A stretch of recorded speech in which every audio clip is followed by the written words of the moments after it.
the Leon Charney Report.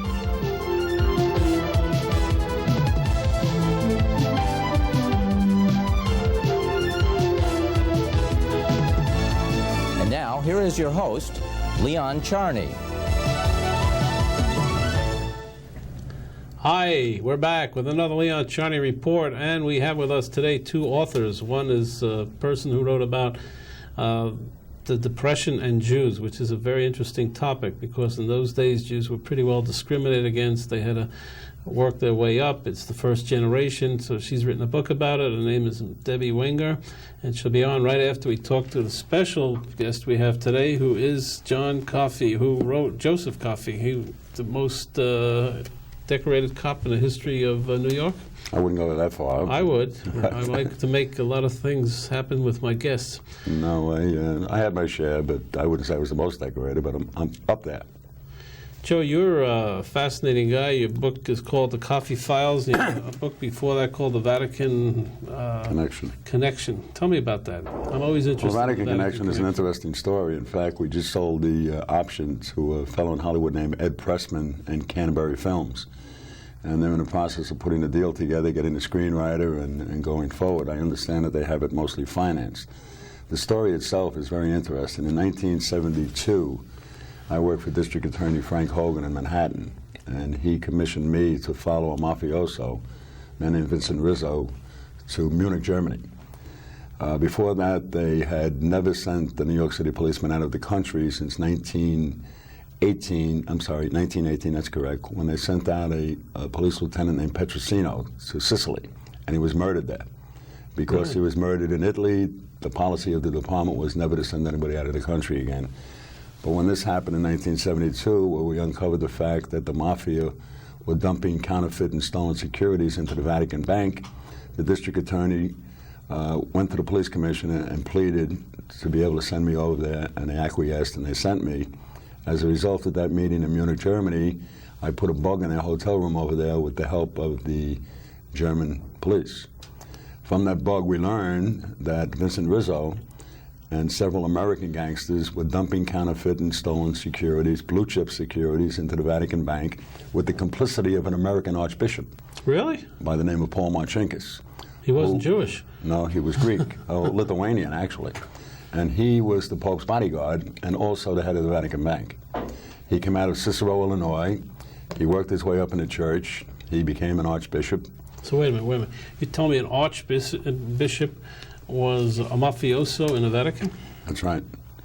He was the mafia's contact in the Vatican, and the position he held two positions. He was the head of the Pope's bodyguard detail for Pope Paul VI and Pope John Paul II. He also was the head of the Vatican Bank under both regimes. As the head of the Vatican Bank, he had access, of course, to the financial machinations of the Vatican, and he took $950 million worth of counterfeit blue-chip American securities and dumped them to the banks all over the world and bankrupted 7 Italian banks, not the least of which was Banco Ambrosiano. Banco Ambrosiano was located in Rome, and it was an arm of the P2 of the Masons. As a result of that little soiree there between P2, the Masons, and Marcinkus and the Vatican and the American Mafia, the head of the Banco Ambrosiano, Roberto Calvi, was found hanging from the Blackfriars Bridge in London in 1982. Initially they called it a suicide, but at the insistence of Calvi's wife, they changed the category of the crime to unknown cause. We feel, and we're pretty convinced, that it was actually a homicide. They killed Calvi because they were afraid that he was going to start cooperating with the authorities both in Italy and the United States. How powerful is the Vatican? The Vatican, well, I'll give you an example, a local example here. A lot of the property down on Wall Street is owned by the Vatican. The whole Watergate complex in Washington is owned by the Vatican. Their financial tentacles spread all over the world. They are very influential in Central and South America. They were gun runners. They were the whole basis for their power is found in their ability to raise and distribute money on a very large scale. Are you Catholic? Yes, I am. Do you go to church? Occasionally. You put money in a poor box? Occasionally. So you're funding all these things? Well, hopefully that's not funding those things. I mean, hopefully it's helping the people that we intended to help. But the Catholic Church, the hierarchy in the Catholic Church for years, i.e. the Vatican Bank, has been dealing at a very high level of finance, and in a lot of ways it's been corrupt, and it's been corrupted. Frank Hogan, was he Catholic? He was a Catholic also. Did it bother him? Absolutely. It bothered both of us at the time when we uncovered this. Didn't it torment you? It did more than torment us. It made me question my religion. It made me question my education, which is almost entirely Catholic. Is that right? And what school did you go to? I went to Xavier High School in Manhattan and Fordham University.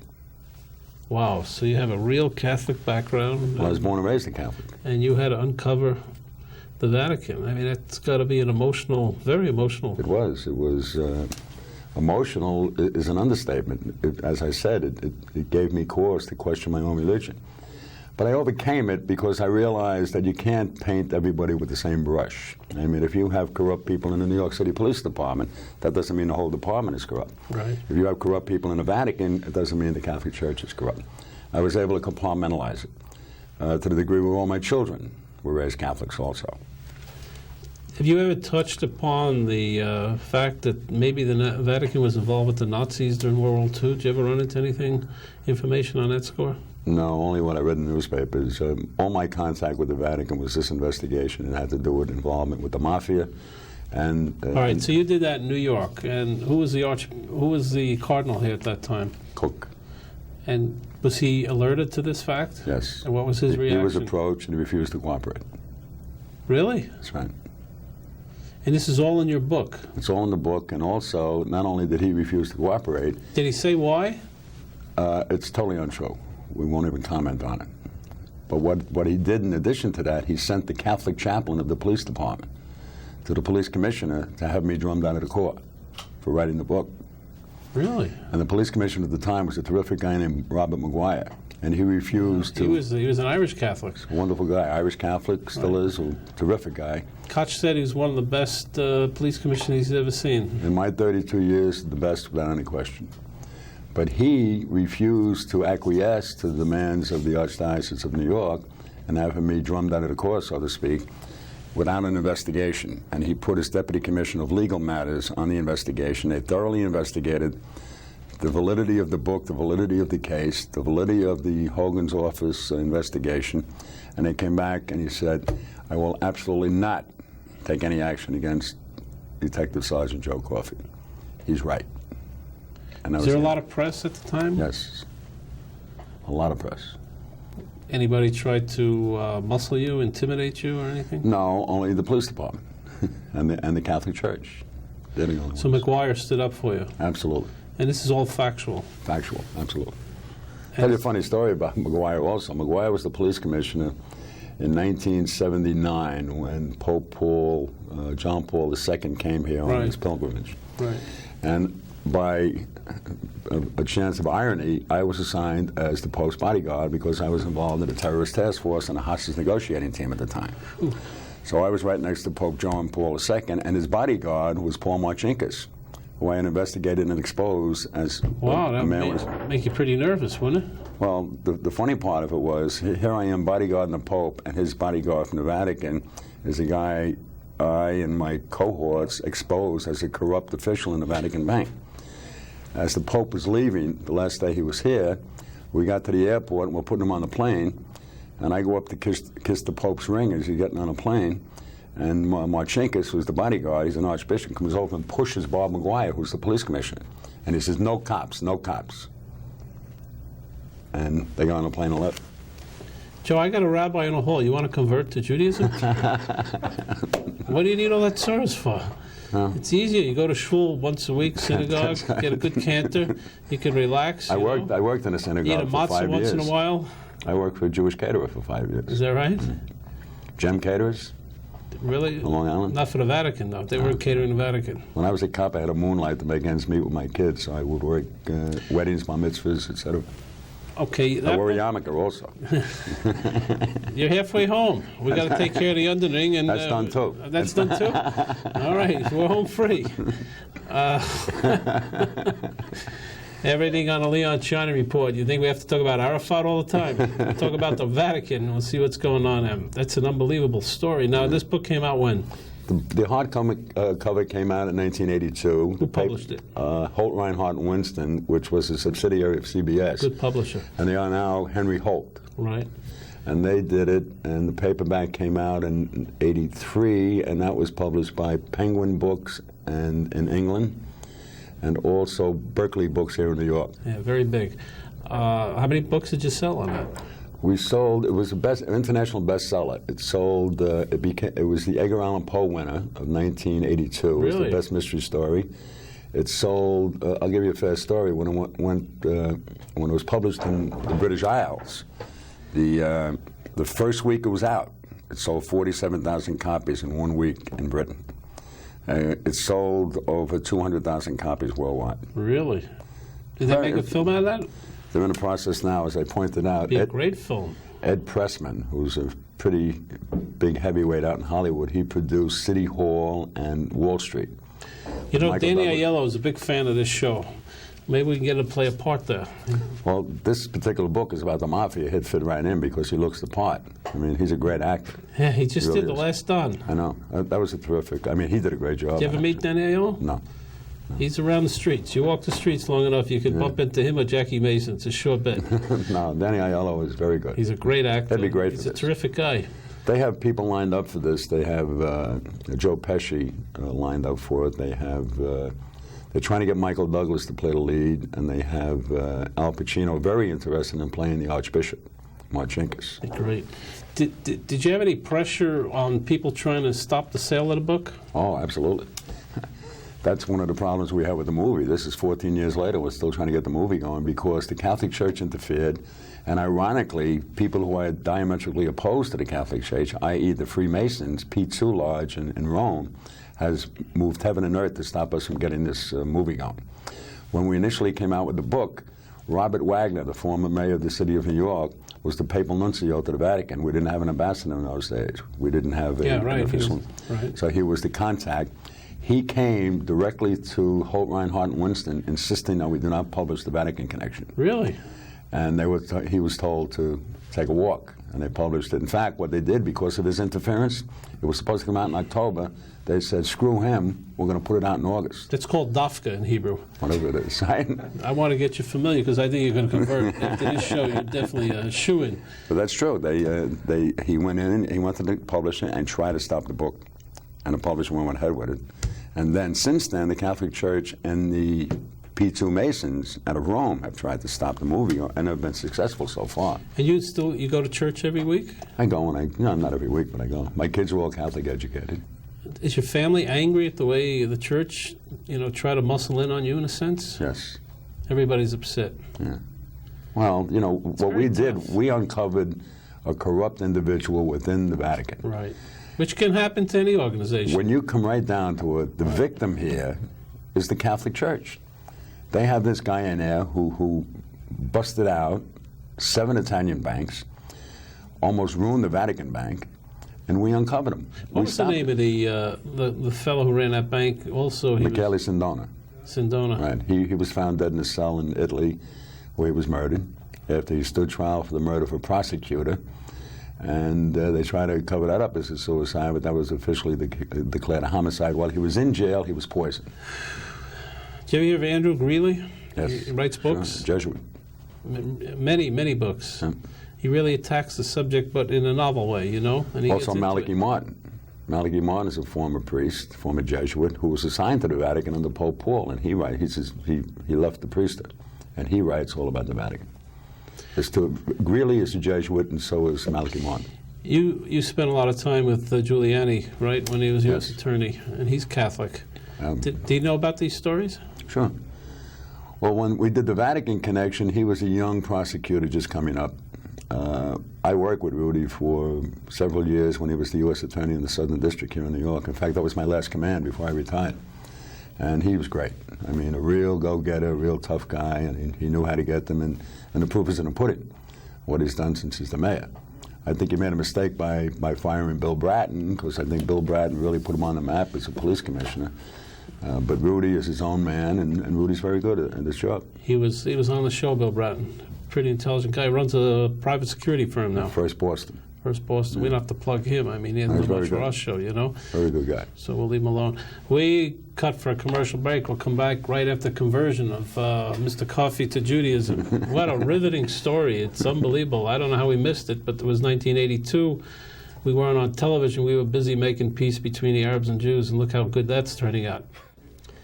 We're back. We're here with Joseph Coffey, who's written a book called The Coffey Files, which is his files about how he was an undercover cop. He was a cop tracking the mafia. He was a cop tracking terrorists.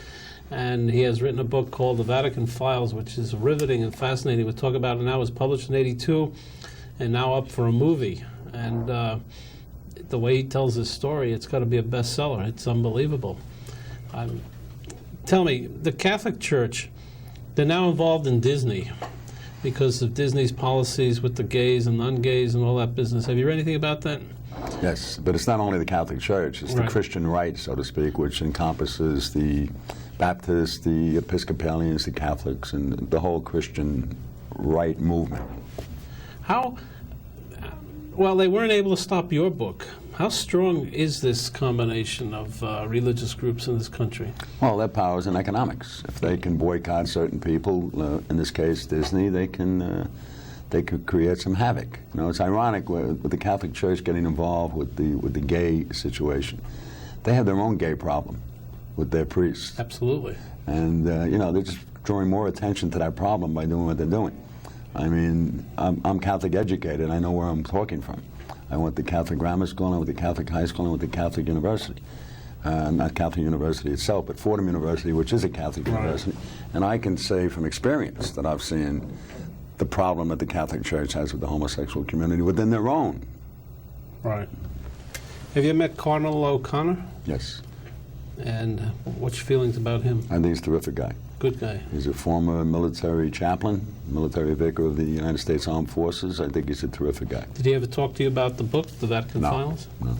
You think he knew about it? Sure. How can you not know about it? Everybody knew, huh? You think the Pope read the book? I think Pope Paul VI did. Whether John Paul did, I don't know. That's an amazing story. I'm stymied because one of the things that I think that you know, people attach themselves to religion. They want to believe that these organizations really fulfill a spiritual need, and when people like you come forward and you're of the same ilk, you know, it's like me as a Jew. If I found out the whole Israeli government was a bunch of Arabs, you know what I mean? I'd get pretty upset. I wouldn't know what was going on. Well, you know, you look back at, I believe who was Lenin, who said religion is the opiate of the masses, right? I believe he's the one who said that. In some ways that might be true, but I view religion as a private matter.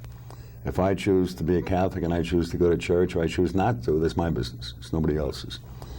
So I don't force my opinions on anybody else when it comes to that stuff, and I don't expect anybody to force their opinions on me regarding that. In this particular situation where we investigated the Vatican Bank, and it turned into a major, still 15 years later, a major story, it was a matter of doing my job. It wasn't whether it was Irish or Catholic or Jewish or Protestant. It was what we found, we found. I happened to put an electronic bugging device in a hotel room in Munich, Germany, where mafia people met, both from Germany, England, and Italy, and the United States, and discussed how they were going to take over the Vatican Bank. And we happened to have the bug in the right place. What am I supposed to do with this? Leave it alone and not bring it back to the United States and not prosecute? We not only prosecute There are cops that would have done that. I'm sure they would, for the right price. Right. I mean, there's no question about that. Nobody's going to hide that. They go to Bahrain, they get a bank over there. They don't need the Vatican. That's right. I mean, but we brought it back, and to Hogan's credit, who's now dead, he brought it forward. New York has had some great DAs. Hogan and Morgenthau, they're both excellent DAs, preeminent DAs in the country. Tell me, Joe, why did you become a cop? Well, a lot of reasons, not the least of which is 1946. I was 8 years old. I was born in 38. My father was one of the charter members of Local 804 of the Teamsters. which organized the United Parcel Service into a union. And in those days, I still remember the guys in my kitchen sitting around with shoulder holsters on. Jimmy Hoffa was in my kitchen, Dave Beck, various... it's an illustrious group there. Various mafia people from like a lot of people have the misconception that the mafia is entirely made up of Italians. It's not. Meyer The mafia Lansky. is Jewish, Italian, and Irish for the most part. Right. Okay, Meyer Lansky is a great example. But they sat there and they put this union together and everything was good. And my father was an honest man. You know, before you stop, Meyer Lansky came to live in Israel. I'll tell you an interesting story. And in Israel, you have a right, any Jew has a right to settle in Israel. It's a right, law of return. One day, someone does a lot of investigation about Meyer Lansky, and the newspaper, Yedish Ahronot, which is like the New York Times, the New York Post, writes a story that Meyer Lansky is a criminal, and that he's a hoodlum, and that he's a mafioso, the whole business. And Meyer Lansky sues Yedish Ahronot for libel. They hire me as the lawyer to defend them. To defend Lansky or No, defend to defend the newspaper. I said, well, I don't think you got any worries. I said, because Meyer Lansky's never going to take the witness stand. Right. I said, on the other hand, truth is a defense. So basically what you want me to do is what the whole United States government has not been able to do yet, is to prove that he is a mob person, because he's never been convicted of a crime. You know, Right. Lansky was never convicted of a crime. It's the first time in the history, though, of Israel that they threw him out of the country. He could never get over that. They extradited him out and they brought him back to the United States. He died shortly after that. Right. You know what his problem was? What? He didn't pay off the Vatican. You're totally right. It was a Ghana, right? The guy before him had paid off the religious party, a guy named Stretch Stature, I think his name was. Really? And when he came to Israel, he made sure that he made the right placements. And there were many people, who civil libertarians in Israel, who thought it was wrong that if the law of return was there and he was not convicted, Lansky, that he should have a right to. He used to walk with his dog, he had a little poodle. He used to walk up to the old Sheraton Hotel. So that's an interesting anecdote very few people know. I never knew that. No, well, so you came on the show. You're going to become Jewish. You get all the Jewish stories. We'll tell you everything. All right, I interrupted you. You were in the dining room there with your father and all these kosher Jews called Beck and Hoffa and the other gang. Well, Hoffa was a Christian, but Lansky was, and I'm Beck kidding was. you. But what happened was they organized the union. My father was named the treasurer, I believe, and they went on, and the mob tried to take him over. And they contracted a guy by the name of John Cockeye Dunn to kill my father. Oy vey. And he was an Irish West Side mob guy. And one afternoon, my mother and father and I were walking up the steps. I was 8 years old. We lived in a tenement on 3rd Avenue, 569 3rd Avenue. And we're on the steps, and my mother and father's image, because of the light at the head of the stairs, was on the door, and it looked like they were right behind the door. 3 shots rang out right where they were standing, on my father's side. But they were already halfway up the steps, so it didn't hit them. They missed him. They missed him. My mother went crazy because my father was connected. So she called an Irish mobster in Florida, who was the head of the Irish mob in New York, named Eddie McGrath, who was a very close friend of my mother and father. But he was a major mob guy and a very close associate of Meyer Lansky. She called him up, and she killed the contract. My mother killed the contract. We didn't have a phone in the house at the time. We had a pay phone in the hallway. And I was standing next to her when she called Florida and got Eddie McGrath and killed the contract on my father. And that's really what started That me. influenced you to become a cop. Well, it started me reading at that early age. I started reading a lot of mob books, and I think I've read every mob book that was written up until that time. And I went to college with the idea of becoming an FBI agent, and then I found out the FBI didn't work on the mob, which they didn't, because Hoover refused to acknowledge they existed. Right. So I took the other course. I went to the New York City Police Department with the goal of getting to Hogan's office, because I knew Hogan worked the mob. He was the only law enforcement agency in the country that did. And I got there, and the rest is history. And what were your duties when you finished? When I started, I was the... This is what this book is about, isn't it? Right. All your This is beginning 10, all the highlighted stories. There's many more than that. We put 10 stories in here. We have another 30 we could do to make a great television series. But what we did was At the beginning, I was a detective in the Rackets Bureau for Hogan. I was there for 8 years. Then I got promoted to sergeant. I went back to Harlem for 2 years. I worked in the 2-Fire precinct, which was one of the hubs of the mafia in the United States. Now you have Little Italy, and you have East Harlem, and you have Arthur Avenue in the Bronx. That's where they come from. So I was the intelligence officer in the 2-Fire precinct for a while. And then they blew up Francis Tavern. The FALN blew it up in 1975. I was in uniform. Wasn't that Puerto Rican? That's FALN. It was Puerto Rican. I was going to lunch that day, and I missed it. Puerto Rican Liberation Army. Right. So they brought me back immediately from uniform because I was an expert in wiretapping. And they put me on the squad that investigated the Francis Tavern bombing. And then while we were doing that, they blew up LaGuardia. The Croatians blew up LaGuardia, and I had that case. And from there, I went to the Son of Sam investigation in Queens, where I got promoted because we caught him. And then McGuire became the police commissioner, and he knew me for years, and he brought me back as the chief of detectives aide for organized crime investigations. Chief of detectives? Right. It's a high rank, isn't Yes. it? How many higher ranks are there than that, chief of detectives? 2. The chief inspector of the police department and the police commissioner. So you're higher than a captain. I wasn't. I worked for the chief of detectives. I was his aide for organized crime matters. And who was the chief then? Jim Sullivan, another great guy. I mean, terrific guy. A lot of Irish guys, huh? Yeah. Well, McGuire appointed Sullivan. Well, they call the police department the Irish Mafia. Right. How corrupt is the police department? Now? Yeah. Not at all. I mean, you always have the ones who keep on trying with their hand in a cookie jar, but it's nowhere near what it was when I started. What was the name of that guy, Serpico? Ralph Serpico. Was that a true story? Totally, not totally. The guy was a self-serving individual. He was not honest. I mean, what happened to him was totally exaggerated, down to the... Made a great movie, though. Yeah, but in the movie, they have 2 police officers with detectives conspiring to shoot him because he was a rat. That wasn't the case at all. The shooting where he got shot was caused by himself, by trying to kick a door in by himself. Really? Yeah. Where is he today? Anybody know? He's in Europe, I heard, unless I heard he's in Paris. Well, he had a problem. He had a problem with narcotics. He was a pot smoker, and, so he became very artsy. How strong is the internal, what do they call it, internal affairs? IAD? Yeah, are they strong? Yes. Tough? I think they've gotten better. When I was there, they made the mistake of putting people into those jobs who really didn't have the investigative experience. And really, they had no choice, because guys like me wouldn't go there. Of course, it was like a black mark on you with the rest of the job.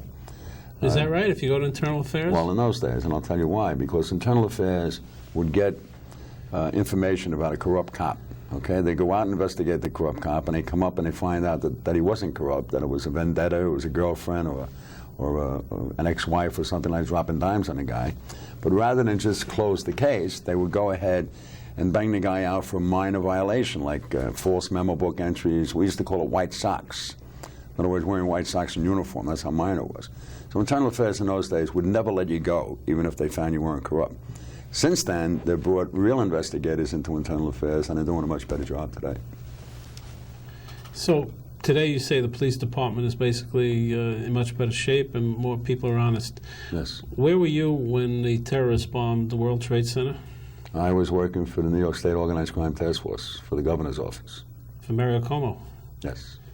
I had an appointment with Mario Cuomo that day, and he's on the 67th floor of that building. Yep.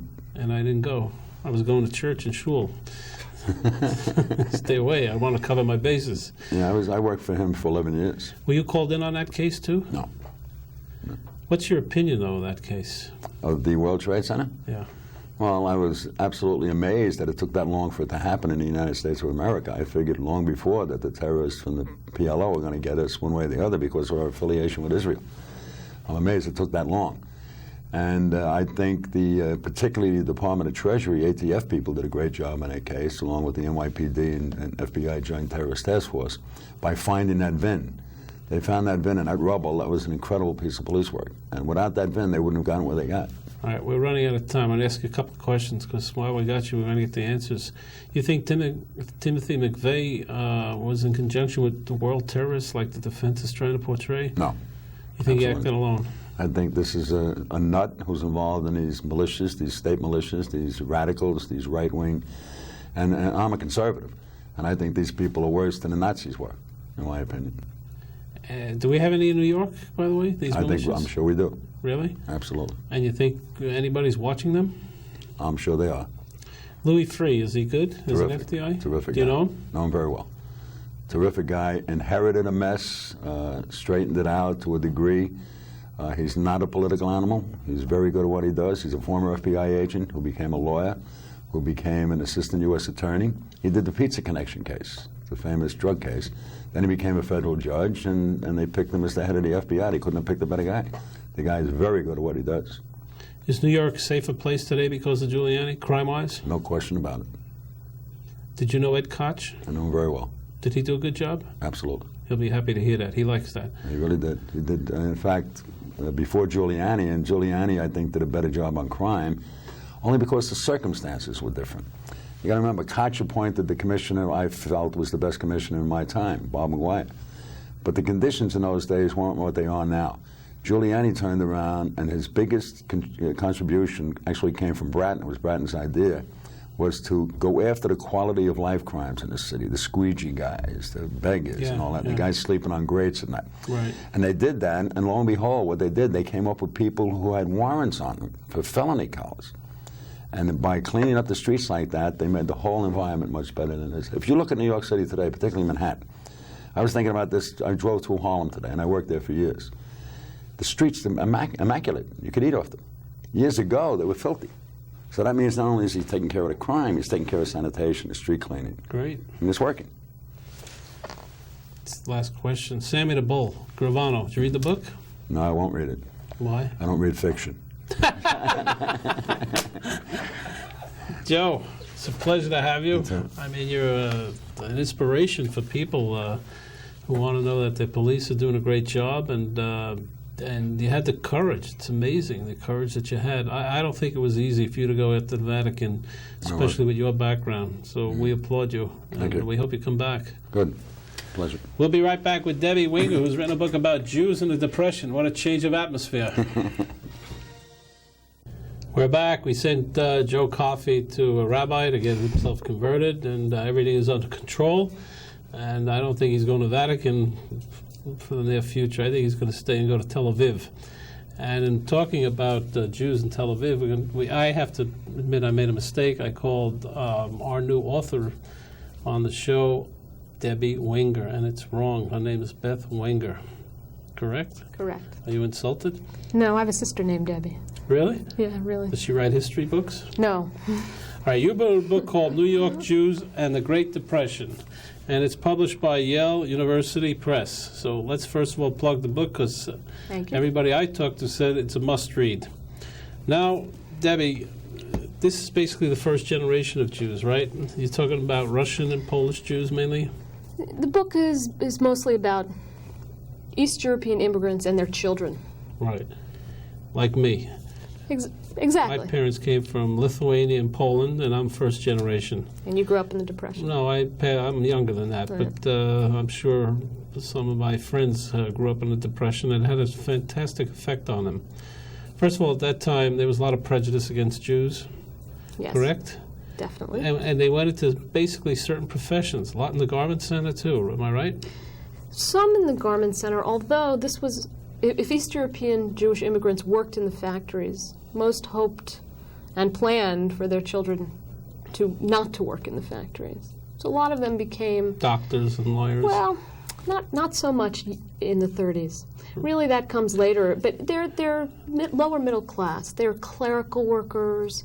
They're Civil office service. workers. They're civil service workers more and more in the 30s, especially after Roosevelt. It was also in the 30s nearly impossible for a Jew to get into medical school, wasn't it? It was difficult to get into many professional schools, medical school, law school.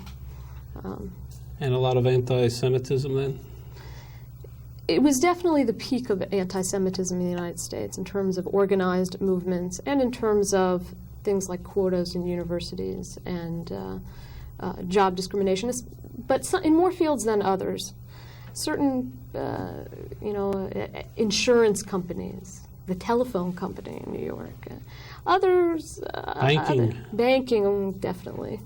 But there were niches. for Jews in the economy. And by and large, in the long run, those niches worked out well for Jews in the sense that Jews ended up in sectors of the economy that were not so hardly hit as the Depression. For example, those Jews in New York that were still in the garment industry were hit very hard because unemployment was rampant in industry. But it was never as bad for Jews as it was, for example, for farmers in the Dust Bowl or people who are coal miners or something like that. I'm sure you read Our Crowd. Sure. And I'm sure you read the books where the German Jews, they were well established in the United States. Did they help their brethren? Sure. I mean, I think the notion that they didn't has been blown out of proportion. By the way, there's a play out, The Ballyhoo, something like that. Oh yeah, Have you I seen didn't it? see it. No, I heard about it. It's a story about the East European Jews versus the German Jews in Atlanta, Georgia. Right, where I grew up. Right? You grew up in Atlanta, Georgia? I did. I'm not a New Yorker, I confess. Oh my God! I know. Bob Lipschitz. Do you know Bob Lipschitz? No. He was President Carter's counsel. Yeah, I know who he is, but He's a good friend of mine, and we spent a lot of time in Atlanta. Yeah. How come you didn't go to Emory? Maybe because I was looking to come up north, and Where did you go to college? I went to Yale? Wesleyan in Connecticut. Really? I went to graduate school at Yale. What does your father do? He's a physician. And his grandfather? Was a hat maker. In the Depression? In the Depression. Is that why you got interested? You know, not really. Although it's certainly, I grew up with stories that weren't about how hard it was in the Depression. My grandfather told stories about how he made it through the Depression. In fact, he said, well, so you couldn't sell new hats. I would, I put a store in the window, and I put a sign in the window, and I started cleaning hats, old hats. and that, although it's an isolated story, Ingenuity. It's about ingenuity, but it's also about how Jews, not because they're Jews, even though some people like to tell those stories, Jews, because of where they were in the economy, in businesses that were, they were self-employed. Because of that, it was possible to make it in the Depression. The way, if you're employed in a factory, it's harder to hang on in business. Absolutely. Whereas if you sell furniture, maybe you can sell, used furniture. There are more options available. So there really is a kind of, there are economic reasons why Jews fared a little bit better in the Depression than other groups. Jackie Mason, I think, tells a joke something like this, that his father was wiped out in business in a Depression. He had an apple cart and somebody fell out when he was falling out of a window. I think I've heard that. He took away the whole business, you know? Yeah. But that shows that Jewish people were very entrepreneurial, and they had to be. Right. Now, give me the prototype of a Jewish family that you would talk about. Let's say they both came from Poland on the boat or from Russia. They landed in New York. They probably landed on the East Side, Lower East Side, where a lot of famous comedians came out. A lot of fun, a lot of jokes, a lot of wisdom. The Yiddish theater was blooming then, right? Still in the 30s, too. Right, absolutely. And that was a great release for these people. Mm-hmm. Now, so they would work hard. Jews are very educated. They're very tuned into educating their children. That's a big thing with Jews, correct? Yes. Also because, again, of the desire to get out of the factories. And part of the story of the Depression, though, is about what happens to those children. Yeah. That all of whom probably went through some level of secondary education. Some went to college, not everyone. It depended on usually family circumstances. Older children generally had to work. If you were a younger sibling, you had a better chance of making it further through school. And also there's a difference between men and women. There was also a drift away from religion then. They wanted to become more American. There was an Americanization too, wasn't it? Yes, but I would prefer to say there was a reinvention of religion and there was a drift away. Because a drift away assumes that everybody who came from in Europe, back when they were in Europe, were all religious, and they weren't. No, but they were more inclined to be because the rooting of Judaism in Europe was to be religious because you had the shtetl. The social structure was set up so according to religious norms, which of course America was not. You were free. It was pluralistic. But to assume that everybody who came immediately gave up their religious belief is really not the case. First of all, the people who came first usually wanted to leave. Okay. They were younger and poorer and generally less traditionally observant. Beth, you had a lot of Schwartzes who became Smiths. Sure. You had a lot of Tulkowskis who became the Tobias. Absolutely. You had a lot of Friedlanders who became free. You had who knows what. Everybody from Schmaltz, they went to Herring. I don't know where they went, but they went someplace. I remember people in the media. They had names like Smith, Jones. They were all Jewish names. And you ask them what their real name was. Jacobowitz. One guy was Jacobowitz. The other guy was Smalkovitz or something. Well, and some people did that for very practical reasons because they wanted to get work, and it was tough to get work. Some people struggled over the choice to do that. Some people chose not to do that. And also some people were assigned those kinds of names at Ellis Island. Well, it's different. The officer can't pronounce your name. Right, so you had make up something on the form. Right. Okay, so you have this typical family. Okay. The typical family, I would say, is East European immigrant, Right. maybe owns a small business, Right. dry goods store, furniture store, clothing store, maybe works in the garment industry. The couple might send their children to school, as I said, most through secondary school, only some, through college. Probably, if they started out in the Lower East Side, which many did, and would have moved out by the 30s. Most Jews weren't in the Lower East Side anymore at this point. They were in Brooklyn, they were in the Bronx, still largely in Jewish neighborhoods. How many were in Atlanta? Oh. Not too many. Well, it had a significant population for the South, but not Bob Lipschitz told me a not story. like New York. He told me an interesting story, Bob Lipschitz. Yeah. He was president of the Reformed congregation in Atlanta, which is evidently a very big congregation. Right, known as the Temple. And he was so very proud that he, as the first president, insisted that everybody who was 12 or 13 get bar mitzvah. Yeah, which is that a true story? I mean, I'm sure it's true. I don't know if he was. I mean, if you have, that's sort of funny, isn't it? If you have a congregation, wouldn't everybody want to be bar mitzvah? But not in those days. The Reform. It wasn't Not there. at that time. No. So, okay, let's continue with our family. So the family that I describe is, there's really, unfortunately, there's not a prototypical family in the sense that some people really had a tough time in the Depression.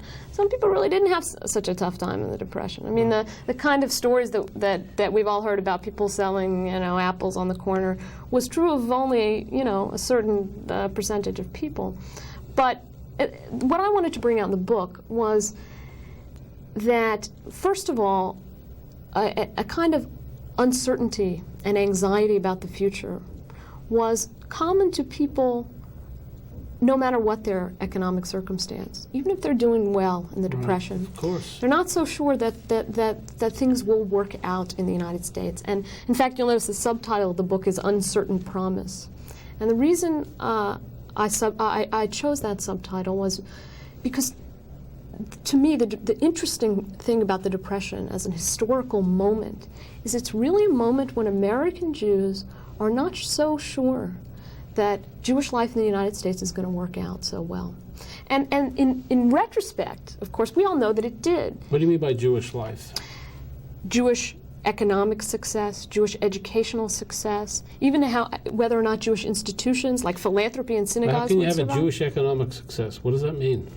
Well, whether Jews would continue a pattern of upward mobility or not.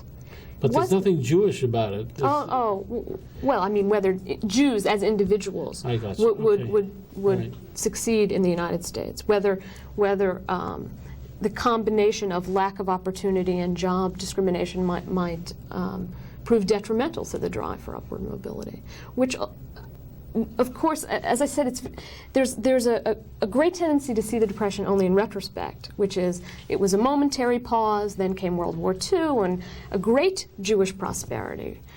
But in fact, in the 30s, for immigrants, most of whom were still poor or lower middle class, when they saw their children coming out of high school and even college, and not being able to get jobs, which I have a chapter in here about youth, about Jewish youth and what it's like to grow up in the Depression and graduate from school in the Depression.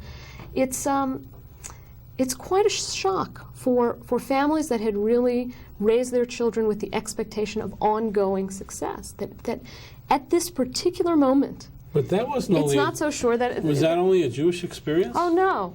No, not at all. You just limited your book to Jewish. My book's about experience. Jews, but no, it's Right. not at all only a Jewish experience. Joe Coffey's parents probably had the same experience. Absolutely. So Absolutely. you just limited to Jews. Well, this book's about Jews, and it's about Jewish culture and Jewish families. But I don't in any way mean to say this is unique to Jews. The Right. Depression Hit cuts everybody. across the United States. Hit everybody. Though it affects different groups differently. Weren't there a lot of social groups that started then, the Workman's Circle? And Well, right, if they didn't start then, there was a great flourishing from the left, if that's what you mean. Because you needed... people needed socialist organizations Sure. to help them. It was a very interesting time for political activism. And in fact, what I write about... Rise of communism with Jews? Absolutely. All right, we're going to hold for Okay. commercial break. We'll talk about Jews and communism during the Depression era. This is one hell of a show today. We got a conversion, we got a Jew coming in through the Depression. We're talking about communists. Don't believe us. We're back. We're here with Debbie Wenger's sister Beth. Now that's a real mistake that She'll I be made happy on you gave her purpose. She'll be such very happy I plugged her. Beth Wenger is a graduate of Yale who's written a book called New York Jews and the Great Depression.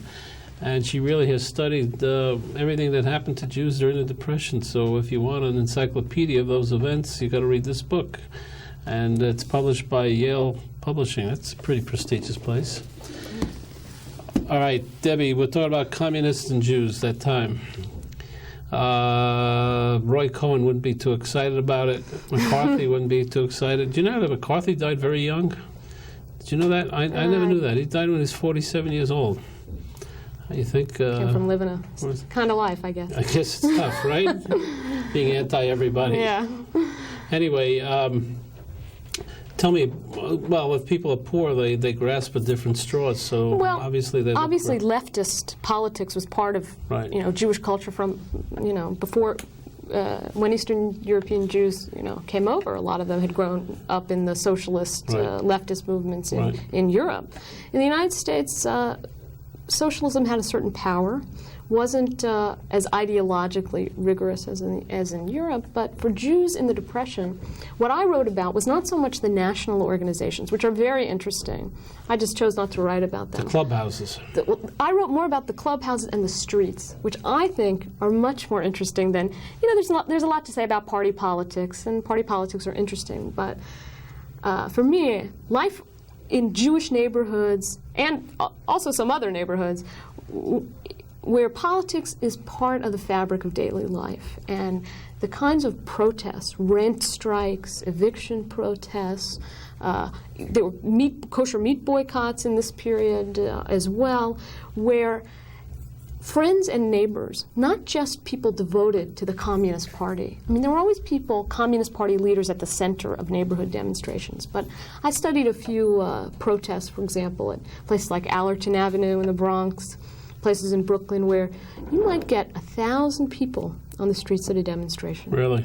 And those 1,000 people, who were they? They weren't all devoted communist ideologues. No, they were activists. They were activists who watched their friends and neighbors put out on the streets and who organized sometimes spontaneous protests. Eviction resistance was always spontaneous, where the marshals would come and put somebody's furniture out on the street. And I read articles and interviewed a lot of people who said, well, we'd be on the street corner, we'd see the marshals coming, putting somebody's furniture out on the street, so we'd get a few people together, and as soon as the marshals could get the furniture on the street, they'd be... The Hasidim do that now They'd be putting them back when they in. tow cars. The Hasidim do that. Do you see that? Well, there you go. It's an old tradition. Right. And it is, by the way. It's a tradition of Jews blending together to try and protect one another. And that comes and about probably what out of the ghetto and the shtetl. It really comes out of there's a whole anthropology about that, basically. And about tight neighborhoods in the Depression. I mean, the other neighborhood where communism was really strong on the streets, other than Jewish neighborhoods, was really in Harlem, where communism also was part of the fabric of these kinds of street protests and daily life. So there's something also, especially about New York and its neighborhoods, that also furthered this kind of protest. How did you do your research here? My research is from everywhere that I could possibly find documents, social service agencies, memoirs, a lot of newspaper reports. And how many states did you focus on? Well, I made a decision early on to do New York. At this point, almost half, about 40+%, of all American Jews live in New York. And because there really hasn't been anything written about Jews in the Depression, believe it or not, I said, well, I'll write a book about New York. Maybe somebody else can write about other places, which are different. Because so you interviewed families? I interviewed families. I interviewed a whole number of people, not famous people, people who grew up and went to school and had a lot of great stories to tell. And I have to say, the press. The Yiddish press is terrific. The stories that I was telling you about rent strikes, you can't find this material in any archive. It's not documented. So it's what do you mean by the Yiddish press? The like forward, the tug. Did you read Yiddish? Yes. You know how to read Yiddish? Yes. Where did you learn? They teach you that in graduate school in Jewish history. In Yale? Yale at YIVO. Really? Is that coming back, by the way, Yiddish? Is it coming back? I don't think it's coming back as a spoken language. It's coming back as an important field of study. There's some words. How can you read about Jews in the Depression and not know Yiddish? Du verstehst Yiddish? Sure. Unbelievable. Did your parents speak Yiddish? Oh, no, they didn't speak Yiddish. They were of the generation that understood Yiddish, and their parents spoke Yiddish. And so you could take out the forward and the tug and read it fluently? Well, I do okay. How many students were in your class at Yale for Yiddish? Oh, I didn't study Yiddish at Yale. Where did you study it? At YIVO, here in New York. How many people in class there? Oh, maybe 20 or so. Young people? Young people doing it for all sorts of reasons. Yeah, I don't think there's a lot of talk about a Yiddish renaissance. That's why I'm asking. It's part of a cultural renaissance. I think it's part of a scholarly renaissance, but I don't think it's going to come back as a spoken language. How do you translate oy vey? You don't. Oy vey. That's an English word. A lot of Yiddish terms have become anglicized. Sure, sure, and that's part of the acculturation process too. But of course, that's true of the English language in general, which is a mishmash of a lot of cultures. I had a friend of mine who was a WASP banker who told me that he's an expert in mechulas. Mechulas are bankruptcies. Yeah. Until he got it out. Mekula, I thought it was Japanese. You know what I mean? I said, what are you trying to say?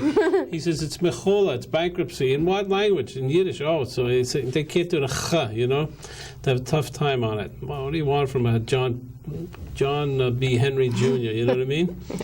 Anyway, when you studied Yiddish, and those newspapers, they were more than 2 or 3. They were rampant. People read those newspapers. They were like God to them. I remember people telling me stories about how the Tug, the Morgan Journal, the Forward, there must have been about 5 or 6 newspapers then. I mean, in fact, what's happening in this period is the younger generation is already reading the English press. But the Yiddish press is still a very important part of the community. They great had writers. Writers. Both high culture, literature, and lowbrow kind of what we would today call almost tabloid. Gossips, columns, advice columns, that kind of thing. Yeah. But it's a great source, I found, as I said when I was talking to you about the rent strikes and the neighborhood protests. You can't find that information anywhere else. As a matter of fact, if you read, I did a lot of this, read about a protest in the New York Times, and then the same protest in the Forward. You'd hardly know you were in the same event. I'm sure. Most of the time, the Times will talk about, especially women who were very much involved in these neighborhood protests, as being hysterical and out of control. Well, for the Forward, that's maybe how the Times reporter viewed Jewish culture. But for the Forward, this was part of activism. This was part of social change. Right. This was part of culture. All right, we got 1 minute left. Tell me what the role of the woman was in the Depression. Oh, many roles. Earning money when necessary, not always in the wage labor force. Right. Stretching the household budget, making food last, shopping, cooking, and for young Jewish women, it was changing. Different expectations.